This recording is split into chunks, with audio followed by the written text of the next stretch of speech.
Okay, Rabotai, we are on live.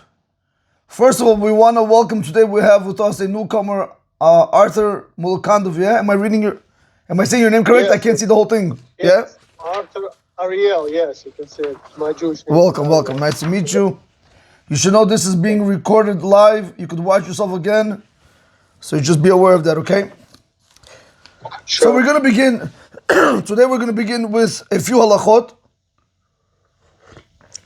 And then today we're gonna have a very you got it. I gotta pin you because you okay. 1 second. Today, now you're much better. It's much clearer. Yep. And we're gonna speak about today a Rambam which is mind blowing. He asks a question: if you had a woman, or better yet, if you had a lot of women that were traveling or they were caught up in some place, and there were people. And they said to them, listen, give us one of yourselves, give up one girl, we'll rape her, and the rest we're not going to touch. What does the halacha say in such a situation where we are forced to give up one Jew versus 100,000 Jews?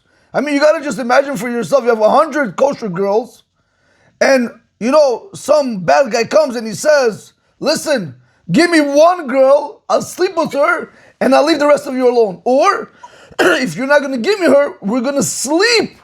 I'm going to bring my whole town, my whole city, and they're going to violate all of you girls. You understand what's going on over here? I mean, what do you do such a which one, the lesser of two evils, right? I don't know about the lesser of two evils, but I want to try to share with you something today that's actually brought down in the Rambam. We'll see that. But first, I want to share with you a Gemara. We started speaking about tefillah, correct? We started speaking about davening.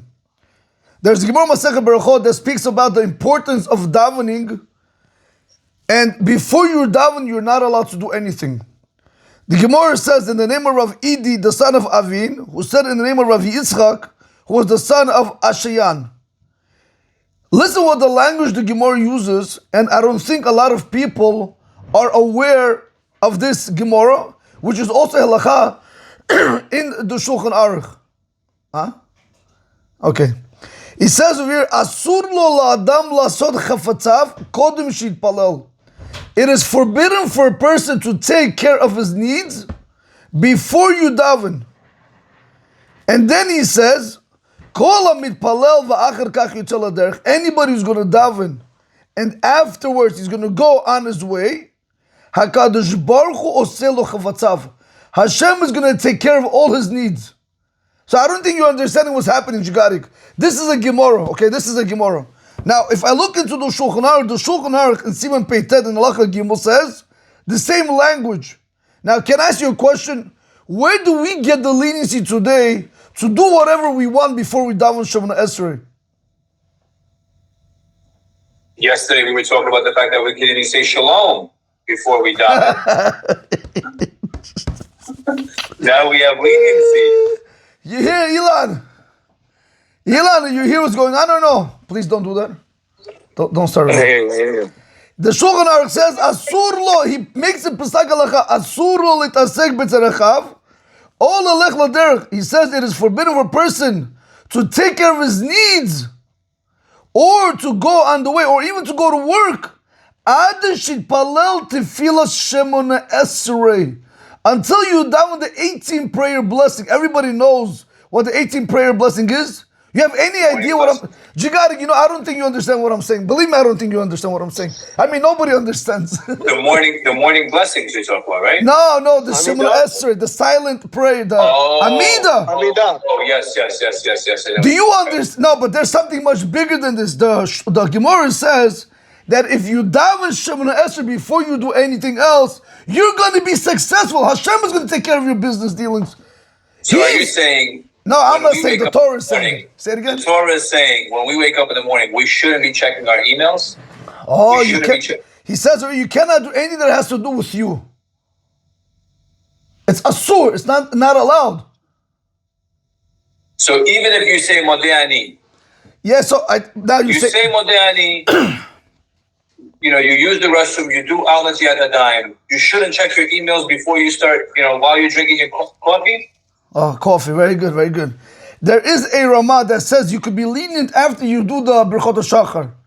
After you do the morning blessings, right? In the beginning, right, when you say Modani, right? Once you do the morning blessings, he says you could be lenient to take care of any one of your stuffs, correct? You got it? Yes, you're paid, you got it. What is this? Not now, man. Sorry. He says over here, the Ramah says you can be lenient after saying Birkat HaShachar, the morning blessings. But you know the problem is? We rely on this Ramah, but it's a mistake. Who gave us the permission? I'm talking about Sephardim. Who gave us the permission to do whatever we want to do before we daven Shemona Esrei? The Shulchan Aruch clearly states you're not allowed to do anything. You're not allowed to take care of one of your needs until you daven the 18 prayer blessing, the Shemona Esrei. You with me or not? Now, the advantage of davening the Shemona Esrei blessing is you'll be successful that day. If you first come to Hashem's doorway and you daven to Hashem, and then you're going to do whatever you have to do, you'll be successful. So comes Rav Yitzchak Yosef Shlita and he says like this, 1 second. So if it's asur to do any work, correct? You're not allowed to do any work, Jigarich. You with me? Yeah. The question is, what about helping your wife? If she, before you want to go down, especially if you wake up late, she tells you, take the kids to the bus, right? Or drop them off in the daycare, or the school, or get the child dressed. Is that a mitzvah, or is that something for myself? It's a mitzvah. That's a mitzvah. You gotta help your wife out, even if you gotta stay home and pray at home. You gotta help your wife out. According to your words, Rabbi, 2 weeks ago. Shalom bayit. What I'm understanding here that all of you guys are afraid of your wives, but that's all right. Fine, we're gonna keep that. Well, I'm just repeating what you said, Rabbi. Hey. You're right. No, you're right. The Achronim, they say when it comes to helping your wife, taking care of the children, or doing something in the house, over there they're gonna say it's a mitzvah. You shouldn't abandon your wife and run, right? But I'm gonna give you guys one word of advice. You shouldn't wake up 8 o'clock, 9 o'clock either. If you could daven at 6 o'clock, 7 o'clock, go daven. Why wake up 8, 9 o'clock and then daven by yourself, you know? He says over here, he brings down the Mishnah Berurah, he says, you know how severe this prohibition is of taking care of your needs before you pray? To such an extent that he says that it's better to pray by yourself and not take care of your needs. Did you hear what I just said?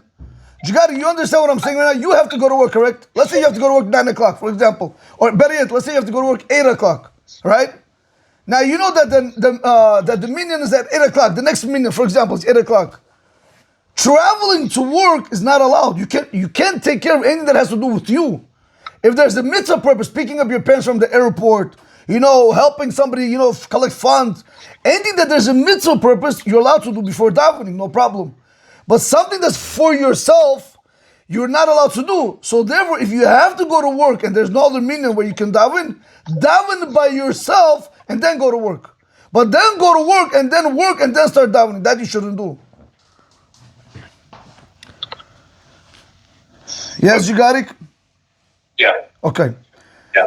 Now, we have a lot of people, they like to work out before praying, right? They'll first go jog, they work out, and then they're going to go ahead. What if you're an early bloomer, you wake up before the sunset, you wake up at 4 or 5 in the morning before Nets even starts? You allowed to? So not before Nets starts, but before Amud HaShachar, which is 72 minutes prior to sunrise. Right. If you get up before dawn, then you can do whatever you want to do. Nobody's going to stop you. But because you woke up at night, that's still night. But if you get up after dawn, now you have an obligation to go ahead and daven. I heard for workout purposes because it's for your health. Some rabbis, they allow it. Is it really for your health? You got to really... first of all... That's the only time that you can do it before you leave, because as soon as you leave the house, you go to shul, then you go straight to work. And that's your only time that you can get it done. So it's not really for your health, it's really for yourself. So that's a problem. You're putting take care of your body. I hear you're taking care of your body, but how does work? Why is working more important than working out? Because you understand work is important. So to Hashem is more important than working out. You're gonna have to find another time. Unless you're really gonna tell me right now that by me working out, or running, I'm gonna have more kavanah in davening. That's a different story. That's a different story. I'm not gonna say not. No, but you really have to be honest with yourself. Okay? Another point that he brings down over here, He speaks about taking a shower in the morning, Jigarik. Are you allowed to take a shower in the morning before you pray? For hygiene purposes. I think, yeah. Who said hygiene purposes? Israel, you said You it? have to. Ben, you me, said me. hygiene. So that's the only time we're gonna allow you to take a what do you call it? A shower. If you're taking a shower only to remove the dirt from yourself, it's allowed. But let's say if you're taking a shower because you like taking showers, over there we're gonna tell you you're not allowed to do so. So if it's for a habit, then you cannot do it. But just to be clean, then you're allowed to. Yeah, for cleanliness, you're allowed to do it. And a lot of times when a person showers, it actually wakes him up from his sleep. So therefore, we're going to tell you that you're allowed to go ahead and do it. Bottom line, we want to see in today's halacha the importance of waking up, Rabotai. And I'm going to tell you, nets right now, sunrise is falling down. It's literally, I think, what is it, Elon, 6:56, 6:58? The time is going down. Jigarik, you with me? So if you wake up early enough to daven sunrise, you'll get a lot of done. You'll get a lot of things done. Help your wife, work out, whatever it might be, you understand? But if you wake up 7, 8 o'clock, that's already too late. You understand? You want to try to wake up a little bit earlier so you're able to get a lot of your things done. Okay. He brings down over here one more halacha. Excuse me. He says over here, if a person woke up late and now he has to go to work and he wants to daven at work, he says he's not allowed to do so because, like we said earlier, when you're traveling for work, that's for yourself. So therefore he's going to tell you it's better to pray by yourself at home than travel to work. You with me, Jigarik? Unless you know by davening at work with a minyan is going to give you more kavanah, then you're even allowed to go ahead and daven at work. But traveling to work is also not allowed, okay? So bottom line is, we see over here, when you wake up in the morning, you don't want to do anything else. Again, all this is after dawn. Once dawn hits, you're not allowed to take care of any one of your needs. For example, sometimes you have people when dawn is late, what do people do? They get up, they throw out the garbage, they water the plants, they clean up the garden, they go check they take care of they go on the computer, whatever, they want to make sure all their work is done before they daven. All of these things are not allowed to be done. If it's not a mitzvah purpose, you're not allowed to do it. But Rabbi, I'm just curious. When I wake up, it takes me a good 10 minutes to really kind of wake up. Yeah. During those 10 minutes, I'm checking my emails. In the bed. In the bed. I'm still going to be in the bed, whether I'm checking emails or not. I'm still going to be in bed. You're saying that we shouldn't be doing that? Ruben, Rabbi, how are you? I actually do the same thing. The first thing I do when I open my eyes is grab my phone and how are you? And run through my emails. Is that not allowed? So I'll tell you, I'm going to double check. But you know what's really bothering me over here with the Shulchan Aruch? The language of the Shulchan Aruch is you should not take care of any of your needs. In Hebrew, it sounds a little bit better because la'asok means you're not allowed to be busy doing something like, watering the plants, throwing out the garbage, doing laundry, cleaning up your room, things like that. So the question would be with the email is, the question is going to be with the emails is, am I really doing anything? That's the question. I don't know, Jigarik. Honestly, I would say you're not allowed to do it because again, it doesn't allow you to focus when you want to daven Shemona Esrei. If you check your emails early in the morning, correct, and now you want to go and daven, how are you going to be able to daven to Hashem? You have all these, all this garbage in your mind now. You got to worry about to respond to this one, to respond to that one, to respond to that one. Rabbi, what about differently? Okay, let's say because emails are like work related. What happens if you're just laying in bed and you're scrolling on your phone through whatever, Instagram? You just woke up. You're just whatever, checking text messages. Rabbi, like that. Not work related. You can't be looking at Instagram either. Not coaching stuff on it. No, but it's not work related. Because I understand how emails can be transcribed. What about just sometimes we're just laying in bed and we're scrolling. Yeah, Mark, you heard what Jeff said just now? Mark, you got to spend that time learning, not scrolling. Or satisfy your wife. Mark, using the Instagram in general, if it's not work related, is not allowed. Even nothing to do with waking up in the morning in general. Say it again? No, I just said, wow, I didn't know that. Right, because remember, all of these things, it really pollutes our mind. It doesn't allow us to think. the social, The challenge is that you end up going into social media as well. You start, Right. scrolling in the wrong direction as well. It happens. correct. It's a very big You wanna problem be even honest. without the morning. Correct. It's a different story. That's a different question Yeah, it's a altogether. different conversation.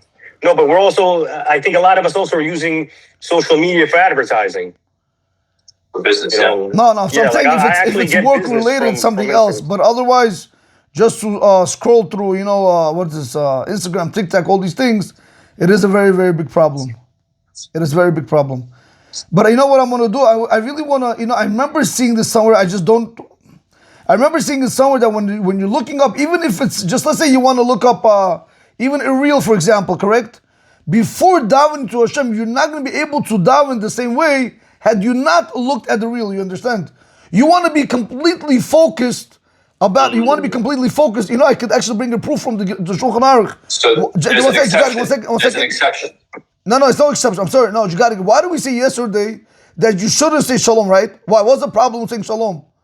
Right? Because we were afraid yesterday what was going to happen. You could get carried away. You could forget. You have to remember that you're coming to daven. Right? You don't want to get over. You don't want to get sidetracked with another person.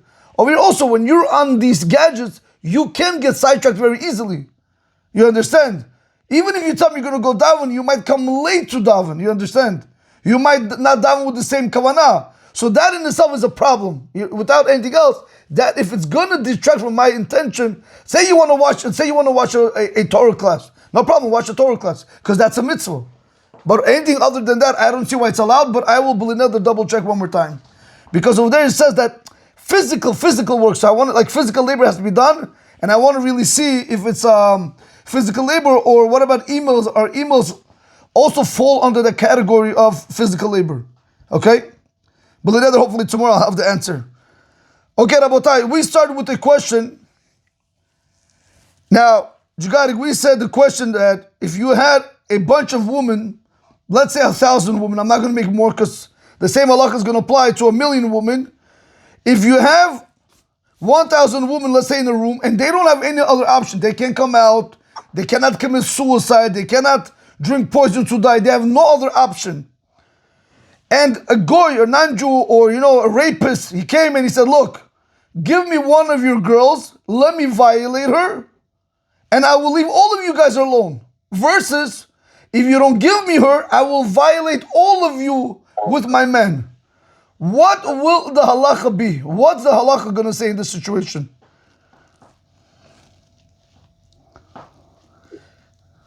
I would assume you got to present one girl, right? Yeah, somebody's got to take one for the team. No, God forbid. No life is better. You gotta fight. Than the other. Everybody's equal. No, but this is like saying one life or 1,000 lives. Correct. That's whose life is worth more than the others? Exactly. You cannot give up one. Just like we're not allowed to kill. We're not allowed to kill another person because you're not killing. You could save 1,000 lives. The same question is going to be applicable if a guy comes and he says, "Listen, give me one Jew. Let me kill one Jew, and I'll save 6 million Jews." Are you allowed to give one? Are you allowed to give him up? Are you allowed we're not allowed to. I'm asking you guys a question because again, remember, there's a Gemara that says, "How do you know whose blood is redder? How do you know who the more?" Wouldn't it be suicidal to say we're not going to give up that one Jew and come kill all 6 million? That's suicidal. Why is that suicidal? What are you doing? It's not in your hands, It's not in your hands, you got it. What do you want to be suicidal? Suicide when you do it to yourself. Over here, people are doing it to you. That's essentially the decision you make. Essentially leads to your death. What? It's better to hand in over a Jew, let him die, or let her get raped. Tough question. Jeff, what do you say, Jeff? Yeah. It's tough, Rabbi. I mean, you guys understand that these questions. You guys understand that Rabbi, can someone volunteer themselves? Volunteer, that's up to you, but can we hand in somebody else? You want to be a tzaddik, be a tzaddik. Hand in. You cannot hand in, Michael. You can. But think about it. We did that with David and Goliath. What we about handed over No, David. he went out on his own. No, You did not we hand- He went out on essentially. his own. No, he went. He said, "I'm ready to fight." No, what do you mean? Nobody handed it. We But told when him the not to girl go. comes out and says, "I'm ready to get violated," No, that's something That's else. I was okay. thinking about, can we give one of the girls up? No, we're not allowed. Not allowed. You know, unfortunately, these questions were brought up in the Holocaust, where you had the rich, rich Jewish families, and their kids were taken away. So they used to come to rabbis, and they used to ask the rabbis, if we pay the Germans off, can we switch other people's children so the head count can be there? Rabotai, these are serious questions. So what do you do in this situation? So the What's the Rambam, answer? in the Sefer Hamad in Hilchot Yisudei HaTorah, in chapter 5, in Halacha 5, says, Nashim she'amru lahem, of the Kochavim. If you had women where the non-Jews told them, Tenu lanu achat mikem, give us one of you, v'nitma'eh, and we're going to make her, we're going to defile her basically, v'nitma'a ota, v'imalav, and if not, nitma'et kulachem, we're going to defile all of you. You know what the halacha says, Shigarik? Yitme'u kulan. Let all of them become tameh. Ve'al yimsuru lahem nefesh achad misrael. You cannot give one Jewish girl to them. Let everybody become defiled. all for one and one for all. He continues over here and he says the same thing. He says over there, if a goy comes and he tells us, give me one Jew and I'll kill him and I'll save 6 million Jews, or all of you gonna die, everybody has to die. You can't just give up another Jew. You can't give up another Jew. Who are we? Yeah, you're gonna have 6 million Jews die? Well, that's just too bad. How's it fair to them? How's it fair to anybody? We're saying that the life of one single Jew is worth the life of 6 million Jews? Is that what we're saying? More. A Jewish life is the Jewish life. Right. You know, over here there's a Rashba, in the Kesef Mishnah, there's a Rashba over here, a fascinating Rashba. Rashba says, let me ask you a question. What happens if this girl is already defiled? She's the type of girl, she goes, she slept with the guy before. Right. What is it to her? It's not like she's a virgin. He says, nevertheless, you're not allowed to give her up. You're not allowed to give her up. Can I Unless ask she volunteers. No, that's something else. Listen, volunteer. Anybody can volunteer. Anybody can volunteer. That's up to you. But we're never allowed to hand in over a Jew. Now I want to ask you a question, Jigari. What's going on over here? I think it's an evaluation. Tell me. Let me ask you a question. This girl right now, correct? She's going to get violated by this goy. Let's say this one girl. If I give her in, correct? Tell me, she's going to be held accountable in heaven? Did she do a If you sin? gave her up or if she volunteered? No. Say we gave her up. Let's say this goy slept with her. Did she do a sin? Not if it was against her will. Because it's forceful, correct? When a woman is forced, she's not held accountable. Even if she enjoys it, the Shulchan Aruch says, even if in the end she enjoys it and she doesn't want him to come off, she's not held responsible, because we're going to say the evil inclination got the best part of her. In the beginning, she was fighting it, but after, how much can she fight? So she wanted to enjoy it. So therefore, she didn't do a sin. She doesn't even have to do Yom Kippur, nothing. She's clean. So let me ask you a question, Garik. If a situation over here where if I give this girl up, there's no sin on her part, the halacha says you're not allowed to give her up, correct? Yes? Yep. How much more so we have to be careful when we give other Jews up to the evil inclination to do Averos. When we make them sin, did you think about that? No, you didn't think about that. You didn't think I was coming that way, Jigarik. Like this. Rabbi, you just wrapped it from the different angle, Rabbi. I mean, you understand the problem? We can understand this. We say this is very bad. But let me ask you a question. What's wrong when I take not me, I'm just giving an example. When I take my friend to a movie theater, what's wrong? When I take my friend, right, to a strip club, or a club, what's wrong? What do you mean what's wrong? You're making him do an Avera where you guys are going willing, both of you, and that's a real sin.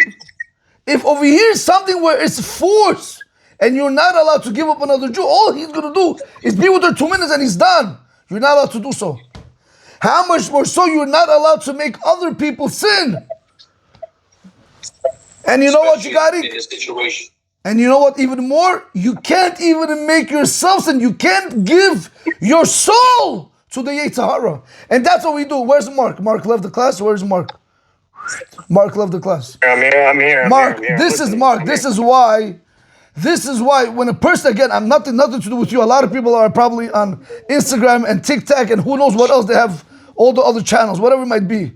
The problem over there is, Mark, we're going to have to be a little bit more open, yeah?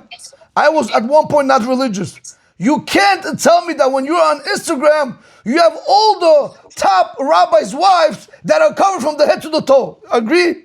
Yes, Mark? I mean, if anything but that.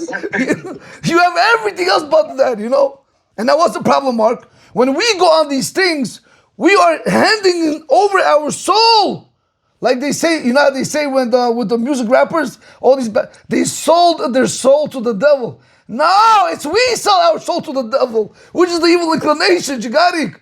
We're not allowed to. You understand? We're not allowed to. Is Yaakov here? Yaakov Moshe, is he here? He's right there. I think he was off. Davin. No, he's right there. I'm here, Rabbi. I'm here. Yaakov, you remember you showed me a Gemara with a woman, I think it was Masech Baba Batra or another, I forgot the Gemara. Baba Batra, page 59. Now, remember you showed me a Gemara where it says that can a guy go through a river where women do laundry? You remember that Gemara? Yeah, Baba Batra. Can you, Yaakov, can you say that whole Gemara, please? I just want you got it to hear from your mouth to see how knowledgeable you are. Go ahead. No, you're not allowed to go. No, don't do that. No, say the Gemara the way it is. Don't cut corners with Torah. I can't. I have to go find it. I can't do it right now. I better start out of it. Come on, Yaakov, you're a person who knows. Okay, by the way, he remembers a lot of good stuff. Okay, so I'll tell you what the Gemara says. You ready, Jigari? Mark, listen to this, Mark, and now you can apply it to our own lives. The Gemara says over there that if a guy has an option to go through the river where women are doing laundry, or which is going to take him only 50 minutes to get to his place, or he has to go around the whole river bank and he's going to get home after 6 hours, the Gemara says he has to go around, let it take him 6 hours, who cares? But what happens if he's a tzaddik? He has a black hat, black beard, peyot, and he closes his eyes with a blindfold, Jigarik, and he walks, his wife walks him right through. What does the Gemara call such a guy? Can't speak him. The Gemara calls him a Rasha, an evil person. Why is he an evil person? Because you should not have placed yourself in such a situation, in such a test, where you're not gonna, there's a high chance you're gonna fail. Jigarik, do you know what the Gemara Rashi says over there? You know how much the woman used to pick up their skirt from their feet? You ready for this? This is nuts. Above the ankles, Jigarik. What the ankle? What? Come on, man! You understand what we did, and this is the Torah, because you have to remember you can't place yourself in a dangerous place. You understand never to drive through a bridge which is half broken. You're not gonna walk on a mountain where you know you can fall and die. Why take the chance for our soul to go on things where we know we're gonna fall? And do you know how many people have fallen because of this? Do you know how many people get divorced because of Instagram and TikTok and all? Do you have any idea? You know, somebody showed me something nice. You know, they have Instagram and then it has reality. Yeah, I don't know if you've ever seen those things. You know, they try to, everything's nice. Yeah, but I'm just trying. Say it again. Two different worlds. Anyway, I'm just trying to bring out a point over here, is that we have to be careful. If we're not allowed to hand in one Jew, and when it comes to killing another Jew, we'd rather have 6 million Jews die. But what is wrong? He's only going to die. Let him one guy die. No. You have to protect him. How much more so, Jigarik, our own souls? We cannot make him walk into these places where we're not supposed to be. That's why it's very, very important that we know this. If I can hand in another Jew, which is only a physical body, Jigarik, who allowed you, number one, to make other people sin? Number two, who allowed you to hand in your neshama to the devil, if I can put it that way, which is the evil inclination, basically. We got to be careful. We got to be very careful. You understand? This is what the Rambam is teaching us over here. It's not only, who's ever going to give in a girl, chas v'shalom. Well, no. It's more musar for us. We shouldn't put ourselves in situations where we know we're going to fall. And you and I know, Jigari, plenty of people fall because of this. Many people fall because of this. They see one thing, they want that. Right? That's it, finish. The guy sees a certain type of model on the screen, whatever, and his wife is like 7 times that size. And now what? What are you going to do now, Jigari? What are you going to do now? You know Rav Chaim, I don't know if you know Rav Chaim. You know Rav Chaim? Yeah, Rav Igal, you know Rav Igal Chaimov? He says something very smart. So a girl asked him, many, many years ago, Rabbi, what is it wrong that if me and my husband sit, on those love couches and watch TV together, or go to the movies, or go to the beach, or go to the pool, he's with me, what's the problem? So the rabbi said, I haven't seen anybody more stupid than you. Why? Because let me ask you, when you take your husband to watch a movie, correct? Who do you think he sees? Or the pool, what do you think he sees? Somebody that's been preparing to get dressed 1,000,000 times more than you, more beautiful than you, more good looking than you, has a better body and shape than you. You want to take him to this place and then you wonder why he can't be with you, why he resents you. Not every guy is going to say that his wife is fat and big, correct? Not every wife is going to say that his wife is ugly. No, of course you're beautiful. No, you're the best. In my eyes, you're everybody. But deep down, he can't be with her. Why, Jigarik? Because he saw something else. He wants something else, you understand? Jigarik, we know you drive a Range Rover, correct? I can see.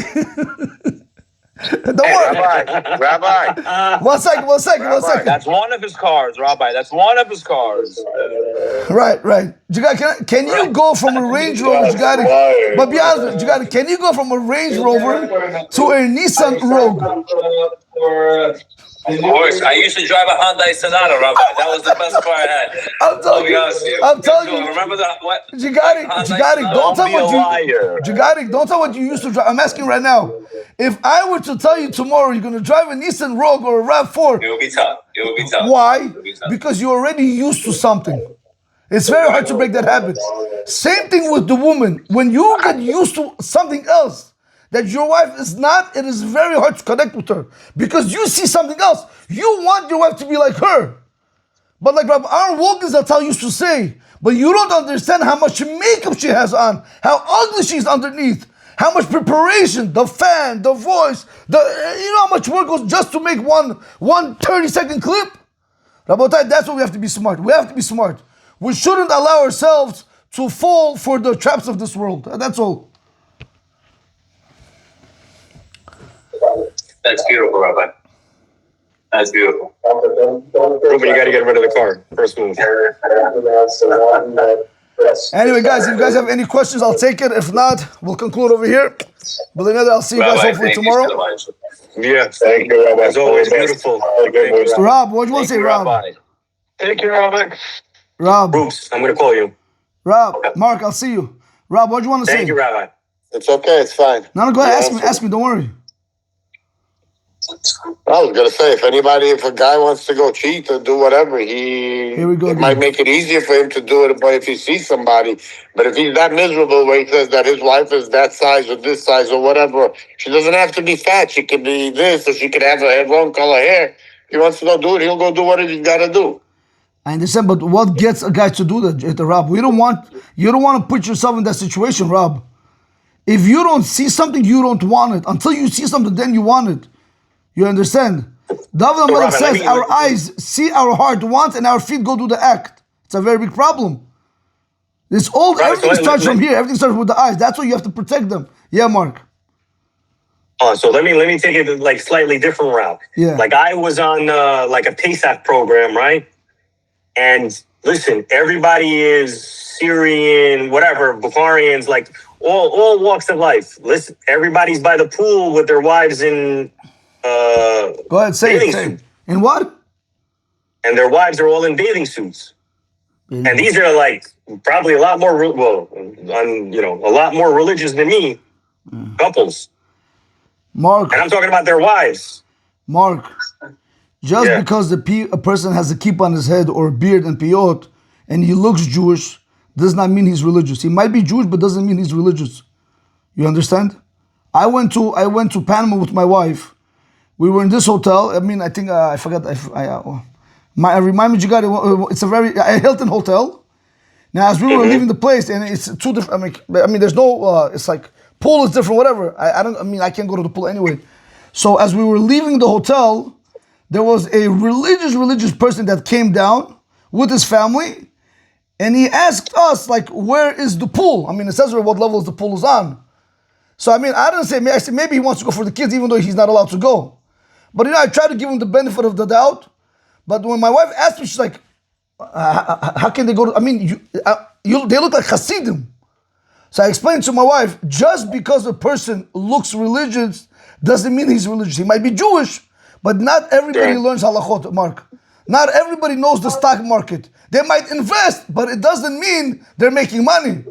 A person might drive a good car, but doesn't mean he has money in the bank. You understand? Eyes are deceiving. It's very deceiving. Well said. We can't, that's why, Mark, my Rabbi Moshe Wolkin Shlita, always tells me, it says in the Torah, Tamim tiyeh im Hashem Elokecha. It says, go wholeheartedly with Hashem your God. Why with Hashem? What happened to the rabbis? What happened to the people? Because you could only trust Hashem in His Torah. Everybody else one day can do this, one day can do this, and you can get turned down. And that we don't want, you understand? That's why we want you to learn. The more you learn Torah, the more you'll see what people are doing. Again, Mark, I want to make this clear.